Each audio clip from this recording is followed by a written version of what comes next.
All right, Saagar, what are you looking at? Once upon a time, you guys might remember, this entire country's political establishment and media and politics were driven by a central question. Did Donald Trump, our newly elected president, conspire with the Russian government to win the 2016 presidential election?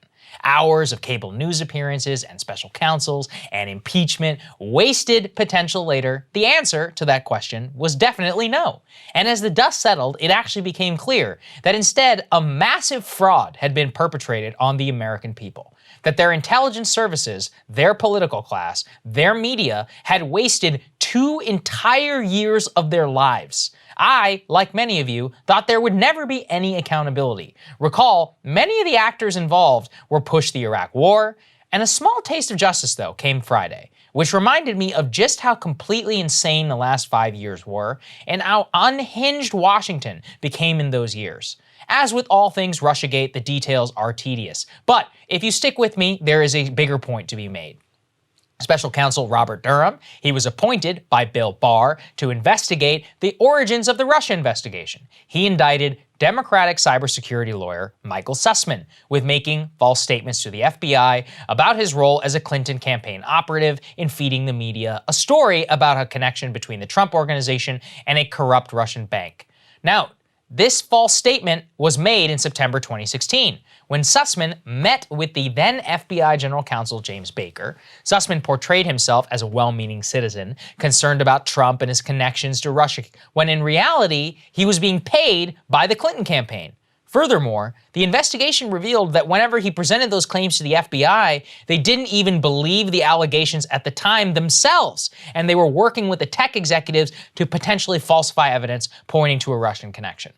Andy McCarthy of National Review described it this way, quote, "In a nutshell, people closely connected to the Clinton campaign use privileged access to non-public information for political purposes. They concoct it into a political narrative they know is baseless, but can be convincingly spun to suggest Trump is in cahoots with Putin.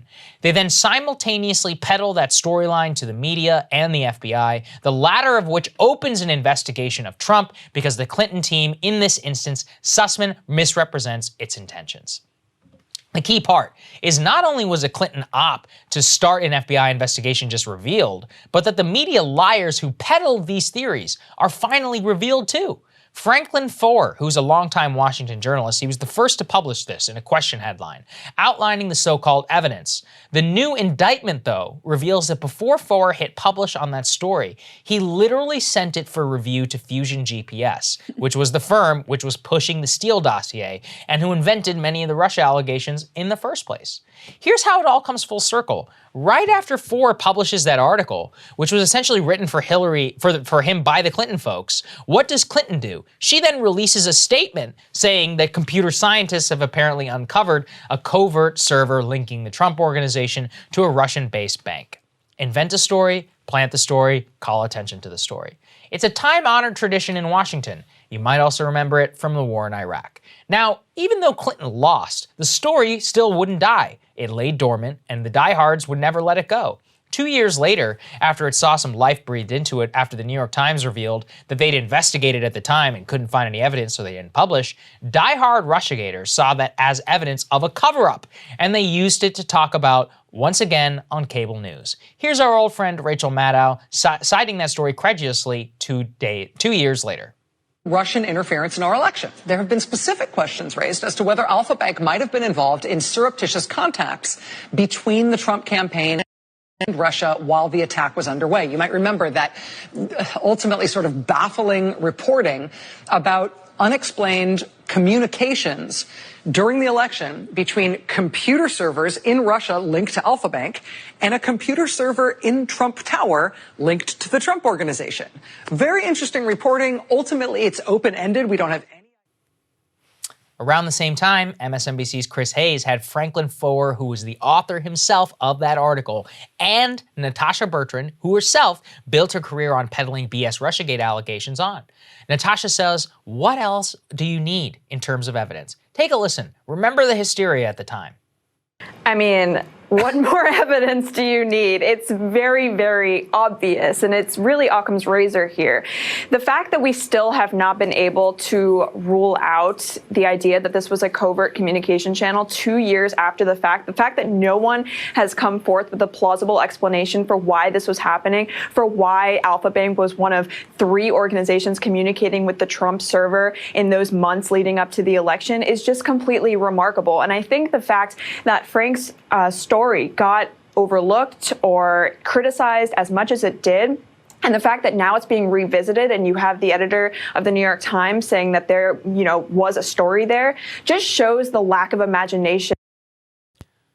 Look, personally, I would die happy if I never had to use the words Steele dossier or Russiagate ever again. The entire thing, even at the time, was a colossal bore. But I learned the details in the same way I had to learn the details of yellow cake uranium and the country of Niger during the Iraq War. Because understanding the precise mechanisms that were used to manipulate the media and the public in order to launch one of the most outlandish public conspiracies in modern memory is, in fact, very important. The hallmarks for nearly every past and future scandal are evident here. And yes, it seems we have some measure of justice in this case, but the real criminals are the media themselves, who elevated all of this to such a level of public consciousness, and for wasting 2 years of our lives. The tragedy is even today, there are probably millions of people who believe that this story is true. True to form, Maddow dismissed the entire recent indictment on her show and stood by her coverage after it came to light. These people will never apologize, and the only real justice that we will ever have is to never trust any of them again. It's amazing, Crystal. You see all of this stuff. Hey guys, thanks so much for watching. That's right. Just as a reminder, you can become a premium subscriber today. Watch the full show completely uncut, our reactions to each other's monologues. You get to listen to it. You get to ask us questions, all that good stuff. Link is right there in the description or at breakingpoints.com. Best of all, great way to say screw you to the mainstream media.